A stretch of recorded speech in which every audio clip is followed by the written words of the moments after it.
নমস্কার বন্ধুরা, আজকে আবার একটা নতুন বই নিয়ে আপনাদের সঙ্গে কথা বলতে চলে এলাম।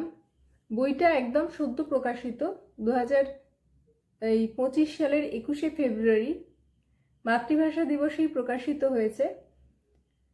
এই বইটা 446 পাতার একটা বই, মানে বুঝতে পারছেন মোটামুটি এর ভলিউমটা কম নয়। আর এই 446 পাতার একটা উপন্যাস শেষ করার পরে দেখলাম যে 40টার মতন গ্রন্থের তালিকা রয়েছে, যেগুলো লেখক এই উপন্যাসটি রচনা করতে গিয়ে কনসাল্ট করেছেন। তার মানে বুঝতেই পারছেন যে এটা পুরোপুরি কল্পনা কাহিনী নয়, এটা উপন্যাস, কিন্তু তার একটা বাস্তব দিক রয়েছে।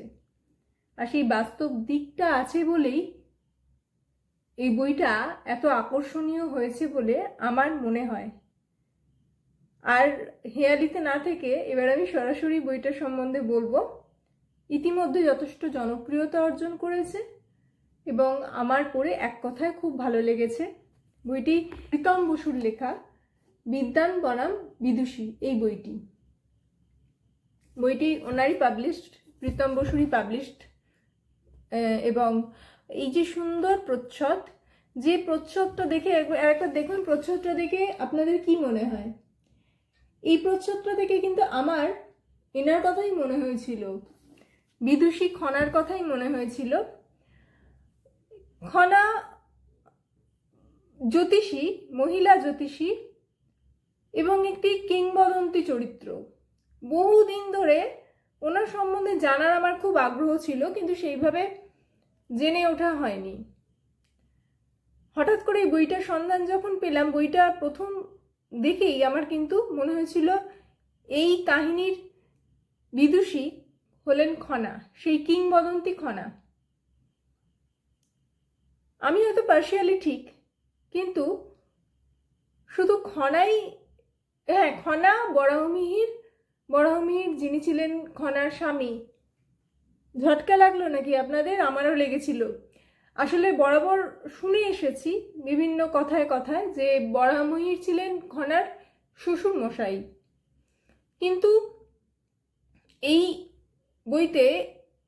বইটা পড়তে পড়তেই এইটা জানতে পারি যে অ্যাকচুয়ালি বরাহমিহির ছিলেন খনার স্বামী। এবং এই যে লেখক যে বিষয়গুলো উত্থাপন করেছেন বিভিন্ন চরিত্রদের মুখ দিয়ে, সেগুলো কিন্তু যথেষ্ট গবেষণালব্ধ, সেটা পড়তে গেলে বুঝতে পারবেন। ওই 40টা বইয়ের তালিকাতে এমনি এমনি আসেনি। আর পাশাপাশি এটাও বলি যে এখানে যদি আমরা ধরে নিই যে সেই প্রাচীন কালের ভারতে খনা, বরাহমিহির, বিদ্যান এবং বিদুষী যদি এই দুই চরিত্র থাকে, তাহলেও পরবর্তীকালে বর্তমান সময়ে এবং কাহিনীতে আমরা যাদেরকে পাই তাদের মধ্যেও বিদ্যান এবং বিদুষী রয়েছে। এবং সেখানেই কিন্তু অ্যাকচুয়ালি বিদ্যান বনাম বিদুষীর এই যে টক্করটা রয়েছে। যেমন আমরা যদি মূলত দুটো টাইম লাইনে এই কাহিনীটা বয়ে চলে। একটা হচ্ছে আপনার এই 14, মানে একদম সাম্প্রতিক অতীত, যেটা 2017 এরম একটা সময়। আর একটা টাইম লাইন হচ্ছে 1734 সাল, মানে বুঝতে পারছেন তো। সেই 1734 সালে আমরা যদি বেহুলাকে বিদুষী বলি, তাহলে সেক্ষেত্রে বনাম বিদ্যান, এই যে বিদ্যান চরিত্রটি ছিল, সেটি ছিল সত্যাচার্য, যিনি বারাণসী থেকে এসেছিলেন এবং এসেছিলেন ডিঙাডুবিতে যে জীবকাঠির মন্দির আছে, সেই মন্দিরটিও তখন প্রায় ধ্বংস হতে চলেছে। তো সেই মন্দিরটাকে একেবারে ধুলোয় মিশিয়ে দিতে জীবকাঠি, মানে খনার কিংবদন্তি বলে যে খনার জীব কেটে ফেলা হয়েছিল এবং তারপর সেই জীব নাকি টিকটিকি খেয়ে নিয়েছিল। তারপর থেকে কোনো কথায় যদি টিকটিকি ডাকে মনে করা হয় যে সেটা সত্যিগত। তো সেই ঠিক বলতে গেলাম না, এটাও কাহিনীর মূল উপজীব্য নয়, তবে এই প্রসঙ্গটা এসেছে। কিন্তু এই যে বললাম জীবকাঠির জঙ্গল, আমি পুরোপুরি সোজাসুজি আপনাদের অনেক কিছুই বলবো না, বলার জন্য ভীষণ ইচ্ছা করছে জানেন তো, কিন্তু বললে আপনাদের পড়ার যে ইন্টারেস্টে চলে যাবে। তো সেইখানে ওই সত্যাচার্য ঠাকুর আসেন এবং এই যে বেহুলার কথা বললাম, এটা ওই বেহুলা লক্ষিন্দরের বেহুলা নয়। এই বেহুলাও কিন্তু এনার স্বামীও সাপে কেটে মারা গিয়েছিল, কিন্তু ইনি এনার শ্বশুরের কাছে ওই যে বললাম 735 সাল, এই যে সময়, ইনি কিন্তু সেই সময় ওনার শ্বশুরমশাইয়ের কাছ থেকে 1736 সাল, তো সেই 1736 সালে কিন্তু উনি ওনার শ্বশুরমশাইয়ের কাছ থেকে জ্যোতিষ চর্চা শিখেছিলেন, এবং সেই সময়ে তিনি সংস্কৃত পড়তে পারতেন এবং রীতিমতন নাম করেছিলেন কোষ্ঠী বিচারের ক্ষেত্রে। এই যে বেহুলা চরিত্রটির কথা বলা হচ্ছে, এবং বেহুলাকেও সহমরণে পাঠানোর জন্য প্রবল প্রচেষ্টা হয়েছিল, এবং কোনো ক্রমে সে প্রাণে বেঁচে যায়। তারপর সে কিভাবে ডিঙাডুবিতে আসে, সেখানে তার সঙ্গে সত্যাচার্যের কি সম্পর্ক তৈরি হয়। তো এইটা হচ্ছে ওই 1735-36 নাগাদ এই সময়কার ঘটনা। আর বর্তমান সময়ে যদি দাঁড়িয়ে কথা বলি, যেটা সাম্প্রতিক অতীতে 2017 সালে, সেখানে আমরা পাচ্ছি বিদ্যাধরী দেবী, যিনি ইউনিভার্সিটি থেকে বিএতে ফার্স্ট, এমএতে ফার্স্ট হয়েছিলেন। প্রচণ্ড প্রচণ্ড বিদ্বান মহিলা ছিলেন, বিদুষী মহিলা ছিলেন। তো এই যুগের বিদ্বান মহিলা যদি বিদ্যাধরী দেবী হন, তার জীবনের সবচেয়ে বড় ট্র্যাজেডি হচ্ছে তাকে একসময় ইউনিভার্সিটি থেকে রাস্টিকেট করা হয়েছিল, এবং তার জীবন বিপর্যস্ত হয়ে গিয়েছিল। আর সেক্ষেত্রে বিদুষী যদি তিনি হন, তাহলে বিদ্বান হচ্ছেন পৃথুযশ, যিনি বিদ্যাধরী দেবীর সমসাময়িক, এবং এমএতে সেকেন্ড হয়েছিলেন, তার আগে বিএতেও সেকেন্ড হয়েছিলেন। কিন্তু বিদ্যাধরী দেবীকে যিনি টপকাতে পারেননি, তিনি কিন্তু দেখা যায় জীবনের অত্যন্ত সফল এবং বিদেশের একটি ইউনিভার্সিটির অত্যন্ত গুরুত্বপূর্ণ পদে রয়েছেন। তো এদের দুজনের মধ্যে টক্কর ফিরে আসে, এবং সেখানে অনুঘটকের কাজ করেছেন একজন অ্যাটর্নি মিস বসাক। এখানেও একটা কমপ্লিকেশনস আছে, যে মিস বসাক তার মেয়ের হয়ে লড়ছেন, ঠিক মেয়ের হয়ে লড়ছেন, আবার লড়ছেন ভারতের স্বার্থে। আর সেই সুবাদেই তিনি সাহায্য নিতে যান, যে ইউনিভার্সিটির যিনি আর্টস ফ্যাকাল্টির যিনি ডিন, সেই নমিতা দেবীর কাছে তিনি সাহায্য নিতে চান। এবং তারপরে ক্ষমতা মানে ঘটনা প্রসঙ্গে বিদ্যাধরী দেবীর কথা আসে, এবং এই যে বিদ্যাধরী দেবীর জীবন বিপর্যস্ত হলো, কিংবা পৃথুযশ এতটা যশ উপার্জন করলেন, তার সঙ্গেও কিন্তু এই যে খনা এবং বরাহমিহিরের সম্পর্ক রয়েছে। অর্থাৎ কাহিনীর যে দুটো টাইম লাইন, সেই টাইম লাইন বলুন, কিংবা এই যে মামলার কথা আমি বললাম, উকিল আছে, একটা সুন্দর কোর্টরুম ড্রামা রয়েছে, সেখানেও কিন্তু এই সমস্ত কিছুর যোগসূত্র হচ্ছে এই খনা বরাহমিহিরের এই কাহিনীটা। এবার কোথায় কোথায় গিয়ে কিভাবে বনাম হচ্ছে, সেটা পড়তে পড়তে বোঝা যায়। এটুকু বলতে পারি যে এরকম একটা বই অনেকদিন ধরে পড়তে চাইছিলাম, সেটা হাতে পেয়ে খুব ভালো লেগেছে, পড়েছি, হয়তো ভবিষ্যতে আবারও পড়বো, সেটা ইচ্ছা আছে। কিন্তু বইটা পড়তে গিয়ে আমার কতগুলো জিজ্ঞাসা চিহ্ন আছে, আবার কিছু ভালো লাগার জায়গা আছে। আগে আমি আমার ভালো লাগার জায়গাগুলো বলি। প্রীতম বসুর যে কটি বই আমি পড়েছি, ওনার পড়া এটা আমার দ্বিতীয় বইগুলি পড়ার ইচ্ছা আছে আমার। তো উনি কিন্তু যে ভারতীয় তথা বাঙালিদের যে কালচার, রিচ কালচার, সেটা কিন্তু উনি তুলে ধরেন, এই বইটাতেও তুলে ধরেছেন। এই যে ভারতের যে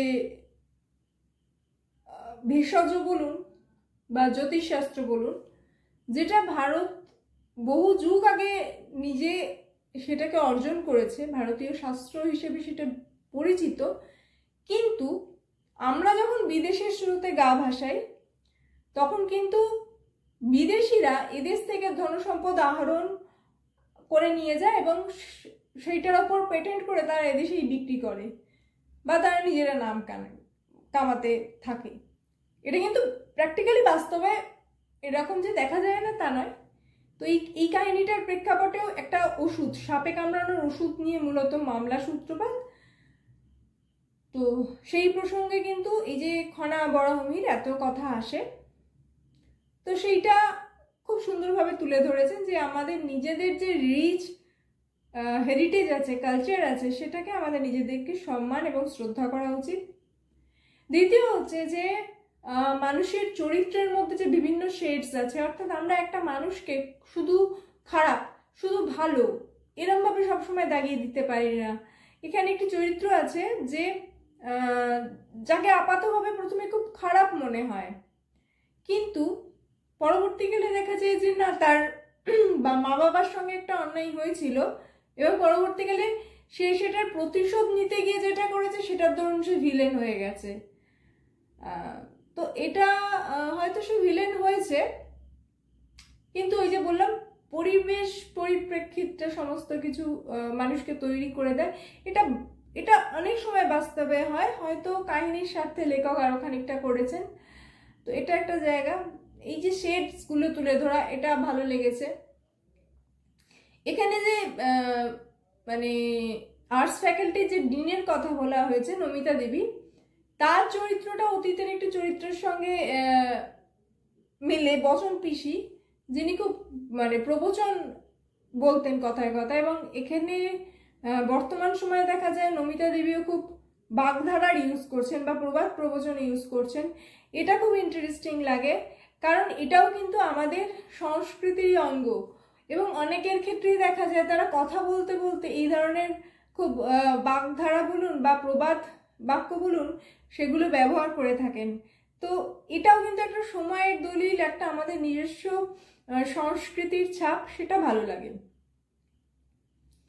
এছাড়া যেটা ভালো লেগেছে সেটা হচ্ছে যে আমাদের যে জ্যোতিষ শাস্ত্রকে অনেকে বুজরুকি বলেন, কেউ বিশ্বাস করেন কেউ বিশ্বাস করেন না।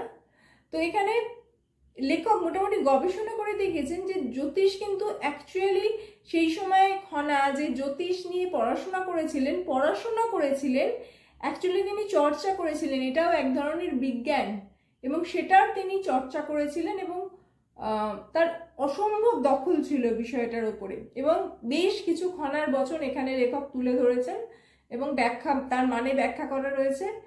সেটাও কিন্তু মোটামুটি আমরা ওই একটাই মানে দু একটা জানি যে মঙ্গলে উষা বুধে পা যথা ইচ্ছে তথা যাক। তো এখানে বেসিক্যালি অনেক কিন্তু সুন্দর, এবং সেই সময় যে বাংলা এটা নিয়েও আছে যে যেই সময় খনা ছিলেন তিনি কি বাংলায় লিখেছিলেন, বা বরাহমিহিরের সঙ্গে তার কিভাবে পরিচয় হলো, বরাহমিহির কি এই বাংলাতে এসেছিলেন। তো এই সমস্ত নিয়ে লেখক বিশদে কাহিনীর মধ্যে লিখেছেন, এবং এটার গবেষণাধর্মী লেখা আমি বারবার বলছি, কিন্তু পড়তে গিয়ে কোথাও কিন্তু মনে হয় না যে প্রচুর গবেষণার কচকচি এখানে রয়েছে, এটা মনে হয় না। এছাড়া আমার যেটা ভালো লেগেছে সেটা হচ্ছে যে মানে নিজেদের সংস্কৃতি সম্বন্ধে, লেখক নিজে প্রবাসী, সেখানে লেখক যখন আমাদের নিজেদের সংস্কৃতি, আমাদের কালচার, আমাদের ঐতিহ্য নিয়ে তুলে ধরছেন লেখা, সেটা সারা বিশ্বে যে বাঙালিদের তথা ভারতীয়দেরও কিন্তু বেশ সমাদৃত করবে। তো এবং সেখানে শুধু কিন্তু জ্যোতিষ নয়, মানে অনেক বাংলার যে তাঁতের এক সময় যে কি অসম্ভব কাজ হতো এখানে বাংলাতে, সেটাও তুলে ধরা হয়েছে। এবং তত্তর করে লেখাটা বেশ পড়া যায়। ইতিহাস সঙ্গে কিছু প্রেম ভালোবাসা আছে, রোমাঞ্চ আছে, কোর্টরুম ড্রামা আছে, সব মিলিয়ে একটা জমজমাট লেখা। আর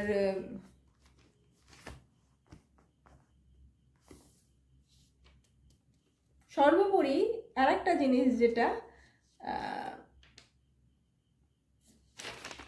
যেটা বলার সেটা হচ্ছে যে মেয়েদের যে দমিয়ে রাখার চেষ্টা, খুব নারী কেন্দ্রিক মনে হতে পারে, কিন্তু আজকেও আমরা এই সমাজের দিকে তাকালে হয়তো কিছু কিছু ক্ষেত্রে দেখতে পারবো যে পুরুষতান্ত্রিকতার মানসিকতা, এটা তো এক ধরনের মানসিকতা, তো সেই মানসিকতাটা দেখা যায় সেই প্রাচীন যুগেও ছিল, এই যুগেও আছে, এবং সেটা কণ্ঠরোধ করে, সেটা মেধার কণ্ঠরোধ করে। কিভাবে করে সেটা এই কাহিনীতে খুব সুন্দর দেখানো হয়েছে, সেটা খনা থেকে শুরু করে বিদ্যাধরী পর্যন্ত।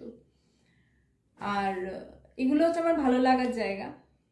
মূলত বইটা খুবই ভালো লেগেছে, কিন্তু সমালোচনা করার জন্য করছি না। কয়েকটা জায়গা আমার একটু লাগলো, মানে একটু খটকা লাগলো। যেমন মিস বসাকের সঙ্গে তার মেয়ে আরুষির যে সাপে নেউলে সম্পর্ক বলবো না, কারণ ঘৃণাটা মূলত তার মেয়ের দিক থেকে, তো সেটা লাস্টে কোথাও গিয়ে একটা যদি মিল হতো ভালো লাগতো। দ্বিতীয়ত হচ্ছে পৃথুজাস যে পিএইচডি সাবমিট করেছিলেন ইউনিভার্সিটিতে, সেটা হয়তো তিনি লেখেননি, মানে পরবর্তীকালে গিয়ে তিনি যখন কনফেস করছেন যে আমি তো এটা দেখিও নি, এটা কিভাবে সম্ভব, মানে কারোর নামে যখন একটা পিএইচডি সাবমিট হলো তিনি একবার খুলেও দেখবেন না, মানে এটা একটু অ্যাবসার্ড লাগে। 3 নম্বর হচ্ছে যে মোটামুটি লেখক যে চরিত্রগুলোকে অতীত থেকে বর্তমানে একটু মেলানোর কোনো কোনো জায়গায় চেষ্টা আছে, বিশেষ করে দুটো চরিত্রের ক্ষেত্রে পাই, কিন্তু সেখানে এই যে আমার মনে হচ্ছে যে মিস বসাক যিনি লয়ার, তিনি খুব একটা স্ট্রং চরিত্র, তার রেফারেন্সটা কোথাও অতীতে থাকলে বোধহয় ভালো লাগতো, এই একটা জায়গা। আর আদারওয়াইজ যে প্রশ্নটা তারপরেও থেকে যায়, এটা হয়তো ঠিক সমালোচনা নয়, জানার ইচ্ছা যে ডেভিডের কি হলো, মানে ডেভিড আর বেহুলার কি বিয়ে হয়েছিল, কারণ বেহুলা কিন্তু ডেভিডকে বলেছিল সে স্বদেশে গিয়ে মারা যাবে, তার মানে বেহুলাও কি বিদেশে গিয়েছিল না বেহুলা এদেশে ছিল, ডেভিড তার স্বদেশে গিয়েছিল, এবং তাহলে পরবর্তীকালে যে বিদ্যাধরী দেবী তার যে পূর্বপুরুষ, সেটা তো বোঝাই যাচ্ছে যে তার পূর্বপুরুষ কারা, তাহলে সেটা কিভাবে সম্ভব হলো। তো এই সমস্ত ভালো লাগার কিছু প্রশ্ন নিয়ে আমার বিদ্যান মনন বিদুষী আজকে এই পর্যন্তই। আপনাদের ভালো লাগলে লাইক শেয়ার কমেন্টস করবেন, আর আজকে এই পর্যন্তই। ভালো থাকবেন আর বই পড়বেন, কারণ বইয়ের মতন বন্ধু হয় না। ধন্যবাদ।